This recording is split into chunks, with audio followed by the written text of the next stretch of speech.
Welcome to Alaska Weather, a production of Alaska Public Media and the National Weather Service, Alaska Region.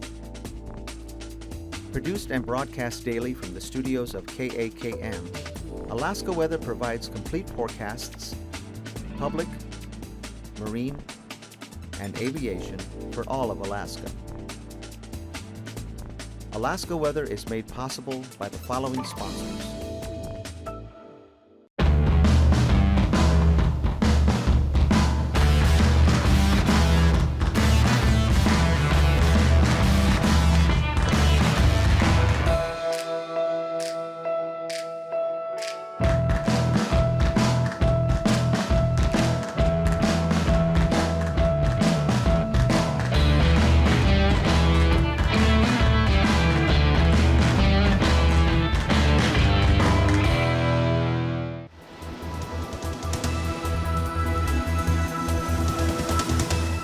The National Weather Service.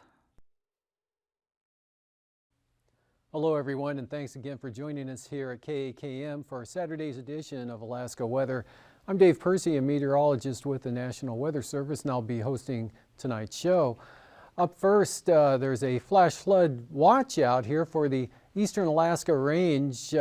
Rainfall moving into the area currently is expected to pull westward tonight and increase, with the heaviest amounts occurring overnight tonight here, where anywhere from 1 to 2 inches of rain could fall in a 12-hour period. So the possibility of flash flooding occurs here again for the eastern Alaska range. That's out through tomorrow afternoon, the watch is. And again, possibility of some flash flooding in this area as opposed to a warning, which would mean the flooding is imminent or about to occur, or is occurring or about to occur. But just a watch here again through tomorrow afternoon. Looking at satellite imagery, low pressure over the eastern Gulf of Alaska stands out quite vividly here, with the spiral shape to the frontal or the cloud feature here back around the main front having pushed inland. So a little showery today here over the central and southern southeast coast, but rain continuing here along the North Gulf Coast areas all the way back to about the Valdez area. Some rain pushing up over the southeast interior as well, with rainfall making its way into Northway over to about Delta Junction this afternoon, with a lot of clouds up here over the northeast interior areas, or the northern interior back to the west, but some good sunshine breaking out over the Susitna Valley.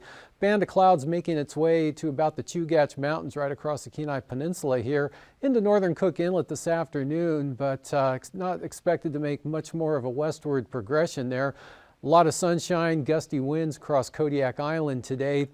Winds gusted as high as 40 miles per hour, or no, actually up to 50 miles per hour, Kodiak State Airport this morning, and some pretty good sunshine with less wind over Bristol Bay, but lots of clouds here over the western interior areas, all the way up across the North Slope and the Arctic coastal areas. But some sunshine here on the south side of the Alaska Peninsula. Had mostly sunny skies on Alaska today, as well as over at Adak and Atka, with light wind conditions. Then you get back into the low clouds, drizzle, rain, and fog out there towards Shimia, where there's a lot of moisture just out to the west. And rolling this through again, you can see really this low pressure area isn't moving a whole lot here. This band of moisture right off the coast, kind of called the bent back occlusion, that'll be pushing eastward slowly tonight and bring rainfall back into the area. On the chart today, we had some pretty good rainfall amounts over the last 24 hours. Yakutat picking up 1.25 inches of rain, and Haines in the last 24 hours picking up 1 1/3 inches of rain. By contrast, Juneau and Petersburg both receiving over 0.8 of an inch. Again, that in the 24-hour period ending at 4 o'clock this afternoon. Lighter amounts to the south, where there's more showery conditions there, but some rainfall, just a few hundredths of an inch falling at Valdez. And that was about as far west as the rain got. Gusty north winds here, the gradient between the low here and the higher pressure to the west. Gusts to 35 miles an hour at times here through Seward there in Resurrection Bay. And again, the gusts of 50 miles per hour Kodiak Island. Breezy conditions also along the Alaska Peninsula, where winds of 20 gusts 35 miles per hour from the west-northwest occurred throughout much of the day today. Kind of a contrasting conditions on the south side of the peninsula. Is a partly to mostly sunny day there, with temperatures reaching 68 degrees at Sand Point this afternoon. But on the north side, a lot of clouds, showers, areas of rain occurring like at Nelson Lagoon. And then breaking out to kind of a showery condition with clouds there over the Pribilof Islands. Had some scattered showers also over the Kilbrook Mountains here and along the southwest coast with mostly cloudy skies. Scattered showers over the west central interior.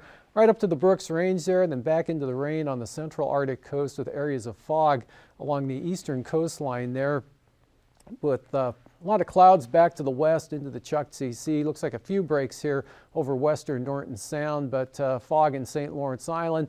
Lots of clouds here over the Bering Sea, all that moisture coming up from the south and then spreading westward here over the top of this rather strong area of high pressure there that brought the nice conditions again to the central and eastern Aleutians throughout the day today. You see a frontal system here to the west. That's going to bring gale force winds in tonight to the western Aleutian areas there, but the rain holding back to the west a little bit until tomorrow. Really not much change in this high pressure area, still southwest in Nikolsky there. And no change along the Alaska Peninsula, keeping it breezy and windy with showers going on the Bering Sea side of the peninsula with VFR on the south side there. It stays fair and windy over Kodiak Island up through Cook Inlet, gusty winds through the passes of the western Alaska Range. It stays pretty gusty through areas like Whittier and Seward. Will keep some gusty winds going throughout the night tonight. And then again, rain heavy at times along the eastern Alaska Range with showers over the upper Tanana Valley all the way up to Eagle, and showers back over the central interior and then down across the Denali Park area with a lot of clouds elsewhere here over the north central interior. Scattered showers over the eastern north slope and along the Brooks Range there. Look for quite a bit of fog, IFR flying conditions over the central and eastern Arctic coast, but it dries out here for the North Gulf Coast. Still a lot of clouds around and then periods of rain here for this panhandle, that low remaining off the coast there, circulating all that moisture right into the area tonight. So the rainfall will be increasing again even over the southern areas with showers elsewhere. And then for tomorrow, still looks pretty wet here across the panhandle with kind of a showery condition down to the south, rain, periods of rain or showers here for the central and northern areas. Copper River Basin, mostly cloudy, scattered showers tomorrow. Rain continuing there over the Tanana Valley down up to the eastern Alaska Range. Again, that flash flood watch out through tomorrow afternoon. Risk of an isolated thunderstorm here along the 40-mile country over toward the eastern border with rain extending northward to about Eagle. Scattered showers over the Koyukuk Valley and the eastern Brooks Range area. It stays cloudy over the north slope and the Arctic coast. Some scattered shower conditions along the eastern Arctic coast, otherwise low clouds and fog elsewhere up that way. Another sunny day here for Kodiak Island. Still pretty brisk northwest winds occurring there and also up along the western Alaska Range through the passes. Stays breezy here for Bristol Bay, Alaska Peninsula. Winds diminishing a little bit here over the western portions, but staying quite windy for the eastern areas there with moisture sliding eastward here. Looks like a kind of a foggy, damp day for St. Lawrence Island. Again, the scattered showers here along the southwest coast. And this front will bring gale force winds into the western Aleutians with rain mostly toward the Shimmy and Attu areas. Much lighter winds as you get over toward Atka Island. And could be a partly sunny day again for the eastern Aleutians here and again the southern side of the Alaska Peninsula. And looking ahead to Monday, that front and low pressure area makes a good jog to the northeast here. That'll bring a good amount of gale force winds into the northern Bering Sea and St. Lawrence Island with small craft advisories and a fair amount of rain pushing in across the Seward Peninsula right up into the northwest coast and then into the interior over the Kobuk, Selawik Valley areas. Noatak Valley looks pretty wet with rain about as far north as Point Lay, but southeast flow farther to the east there should make for a pretty nice day over the central and eastern Arctic coast with some clearing possible over the north slope. High pressure building in, drying it out here over the eastern interior, but some lingering showers and still a chance of an isolated thunderstorm here over the eastern interior areas. Scattered showers mostly along the Alcan border all the way up to the eastern Arctic coast there. And then some scattered showers with partial clearing, so a drier day coming up Monday than what you'll see tonight and tomorrow there for the southeast coast, but still a few showers around, but could see some clearing periods showing up with one low here up over the Yukon, the other one dropping down off the Queen Charlotte Islands, taking most of the moisture with it down in that direction. Otherwise, for south central Alaska, high pressure ridging up over the Kuskokwim Valley, northwest flow. That's downsloping winds off the Alaska Range continuing, so it should be mostly sunny and mild again over much of south central Alaska, Susitna Valley. Prince William Sound looking good. Another sunny day for Kodiak Island, or mostly sunny. Could be some variable clouds coming through the flow from time to time, but definitely dry conditions and sunshine dominating the weather pattern here for the southern and south central Alaska areas down across Kodiak Island, and partly sunny over the Copper River Basin. Possible showers up over the northeast mountains. Looking at temperatures this afternoon, mostly in the mid-50s to lower 60s over the southeast coast, with mid-60s here over south central Alaska, up to the north, upper 40s to upper 50s there in the Tanana Valley, where the rainfall occurring, keeping it cooler here over the eastern Tanana Valley areas, but 63 at Fort Yukon. Chilly conditions up along the Arctic coast, the chilly 30s up there, but milder on the west side, and out to the southwest, mostly in the lower to mid 50s here for the southwest coast. The Alaska Peninsula about the same, except Sand Point up to 68 today. Sunshine 55 on Alaska, 57 both at Adak and Atka, and a cooler 52 degrees out at Shimia. And for the lows tonight, 30s up along the Arctic coast and upper 30s all the way down into the northern Kuskokwim Valley areas. Otherwise 40s off to the east, mid to upper 40s here for the south central Alaska, lower 50s for the southeast coast, and also up lower 50s for the Alaska Peninsula, upper 40s for the Aleutians. Highs tomorrow getting up near 70 in the Susitna Valley, otherwise into the 60s, well into the 60s here for south central Alaska and the North Gulf Coast, 50s for the Panhandle, 60s there for the upper Yukon Valley, and 30s and lower 40s there for the Arctic coast and North Slope, and 50s back out over the western areas. Flying weather marginal VFR along the Panhandle and here over the eastern interior areas down into the northeast and eastern Copper River Basin areas. IFR up along the eastern and central Arctic coast. Big area IFR here from the northern Bering Sea southward across the Pribilofs and then out into the western Aleutians there. That area will be advancing northeastward here and probably spreading into the northwest areas on Monday. Otherwise, for passes, Anatuvik looks good tomorrow, open VFR conditions there. Same thing for Adigan, VFR flying. Lake Clark and Merrill, both passes, VFR as well as rainy. And for windy, VFR. Isabel, marginal VFR, but better conditions, higher conditions here on the southern entrance, and that same forecast good from Antasta. Tanita looks VFR, Portage VFR, Chilkoot and White both marginal. Freezing levels, quite a warm air mass here over the Aleutians, up to 14,000 feet. Then a much cooler air mass up here over the western and northwest interior, down to about 4,000 to 6,000 feet. Here with 6,000 feet over the southeast interior, right down with that upper level low sitting there over the southeast coast. And icing threats above about 6,000 feet. Could be some occasional widespread moderate here over the northern Panhandle, and then some light to isolated moderate above 7,000 feet there over the eastern interior areas. Then most of this icing, some of this will slip on into St. Lawrence Island, maybe the Bering Strait, and then angle back down over the western Aleutians, but that'll all be moving northeastward on Monday. And the upper level wind flow chart showing high pressure here over the Bering Sea, northwest winds, keeping it windy at the surface here, up to 120 knots right across Bristol Bay and Kodiak Island tomorrow. That upper level low still off the coast, keeping it wet over the Panhandle. 9,000 feet northwesterlies, 30 knots here, southwest interior, lighter winds up to the north, 35 to 50 knots south-southwesterlies there for the western Aleutians. And at 3,000 feet, much the same pattern, pretty good northwest winds here, 25 to 40 knots out of Bristol Bay across Kodiak Island. Lighter, more southerly winds into the Panhandle. Of course, lighter, more north-northeasterlies in over the north-central interior, kind of a variable direction up along the Arctic coast. Turbulence-wise, look for occasional moderate chop here. Iliamna Lake down along the Alaska Peninsula, Kodiak Island, with some bumpy conditions up along the Alaska Range, locally into the Susitna, possibly Matanuska Valley areas here, and then more turbulence farther out to the west with that, where the gale force winds are forecast to occur. And after the break, I'll be back with a look at the marine forecasts. Working, traveling, or playing on the water is a way of life for Alaskans. But Alaska's cold water and harsh conditions can quickly turn any boating trip into a life-threatening emergency. Unlike marine mammals with their natural insulation and buoyancy, humans can't survive in Alaska's water without additional flotation and protection from the cold.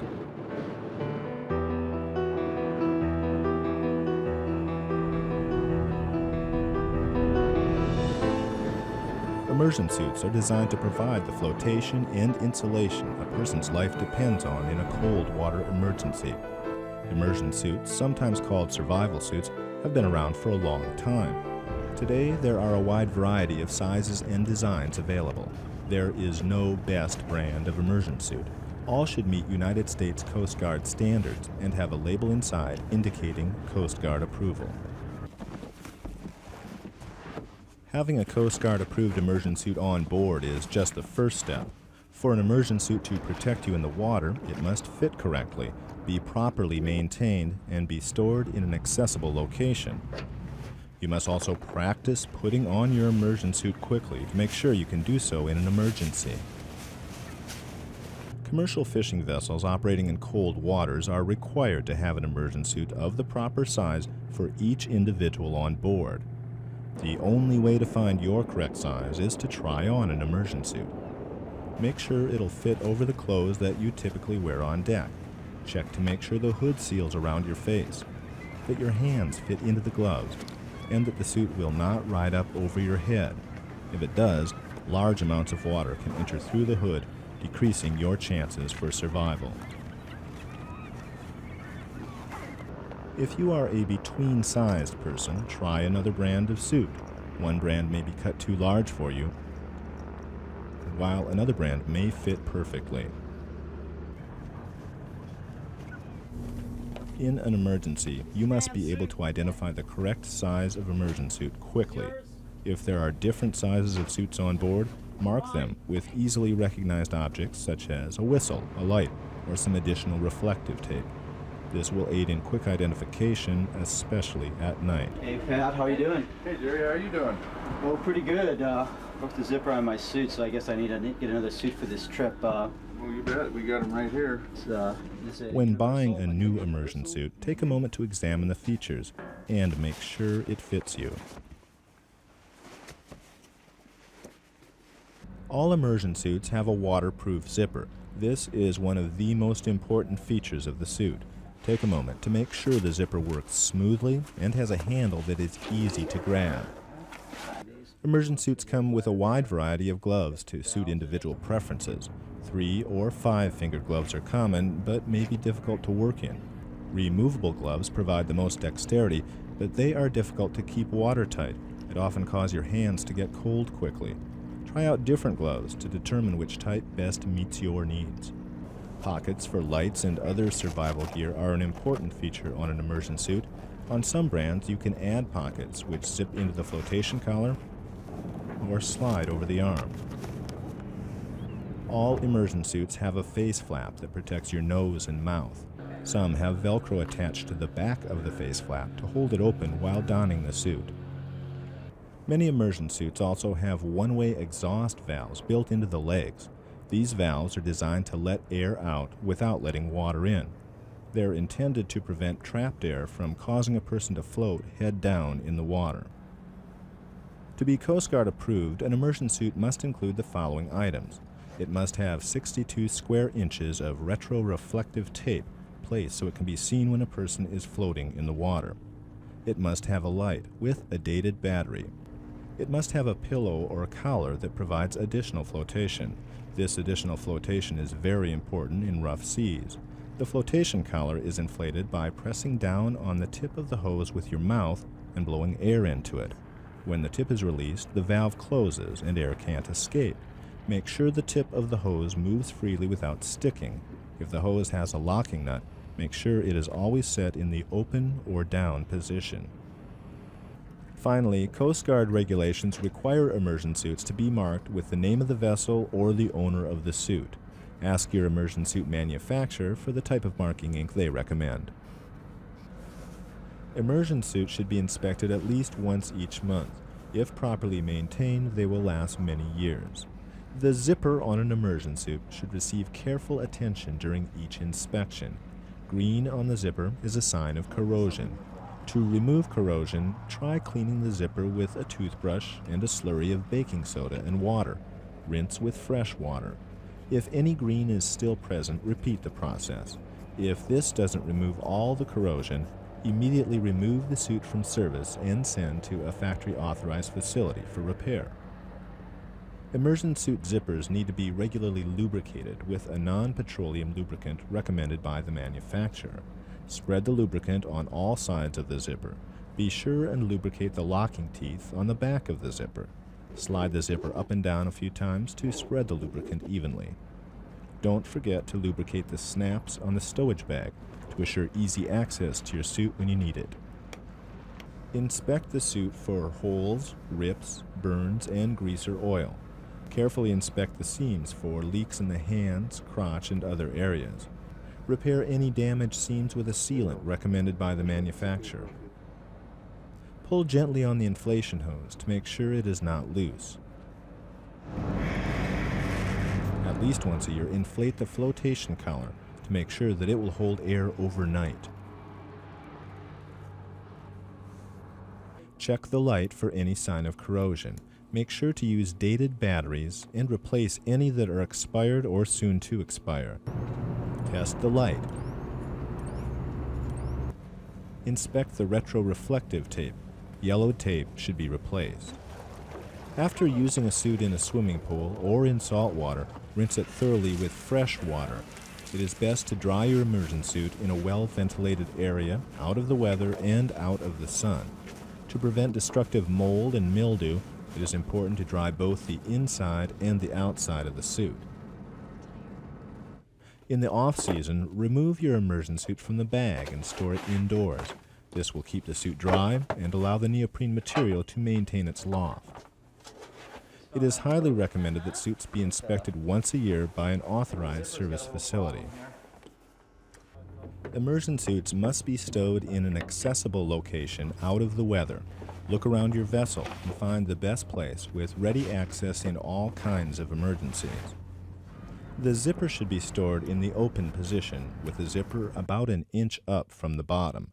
This will allow the suit to be quickly donned in an emergency and give you room to work the zipper down if it jams. Put plastic bags in the suit so it will be easier to get your feet in quickly with boots or shoes on. Most suits should be rolled, not folded. Roll the suit up beginning at the feet and moving up the legs. Be sure the face flap is left open, either inside the hood or attached outside to the hood on the pad provided with some brands of suits. Roll the hood over the body of the suit, fold the arms across, slide the suit into the bag, and snap the bag shut. A slightly different method is used for Bailey's immersion suits. Bailey's recommends their suit be folded along the line of the zipper. Fold the suit into thirds and place the suit inside the Bailey immersion suit bag. Welcome back. Well, southwest winds 25 to 30 knots here out along the coast with southeast winds at 20 for Clarence Strait. Southerlies 20 knots for the central and northern inside water areas with seas running 4 to 5 feet. And then for Monday, easterly winds at 20 knots here for the most of the coastline except the south coast, so they'll be southeast at about 15, so a little lighter there. Southeast 20 continues for Clarence Strait. Northerly winds for Lynn Canal down through Stevens Passage at about 15 knots. And for the Prince William Sound zone there, northwest at about 10. Same thing for northern Cook Inlet, northwest 15 for the central inlet. Gale force winds here, Barren Islands and Kamishak Bay, as well as the east side of Kodiak Island with small craft advisories for Shelikof Strait.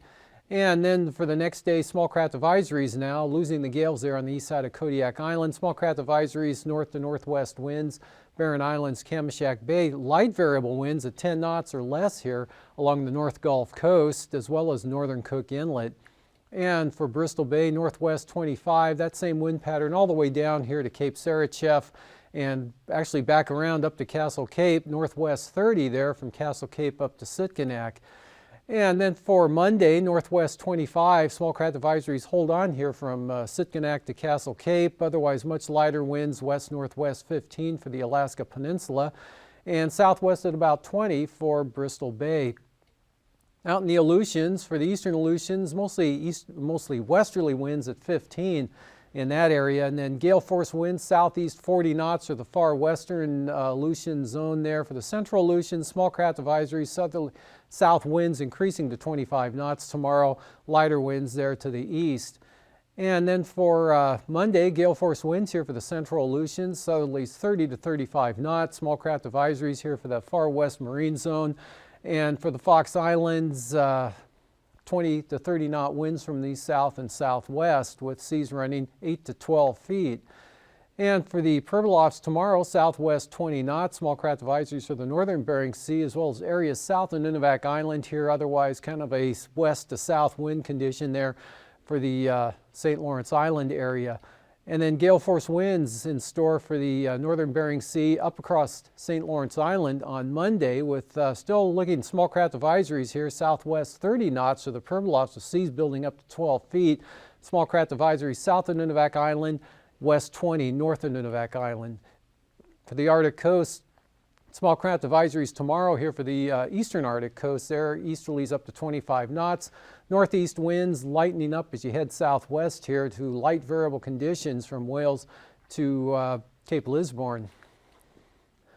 And then for Monday, east to southeast winds 10 to 15 for the western Arctic coast. Much windier conditions here from actually Wales up to Cape Beaufort there, east-southeast up to 30 knots.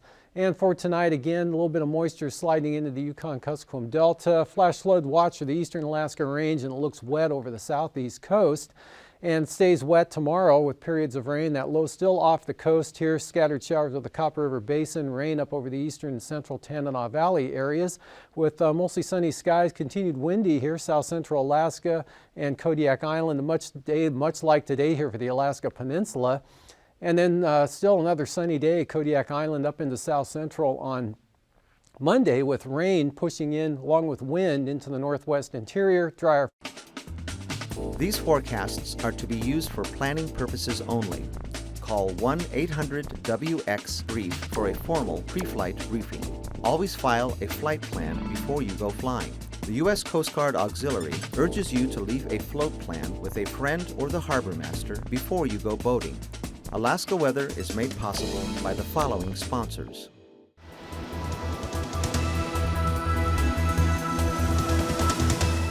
The National Weather Service.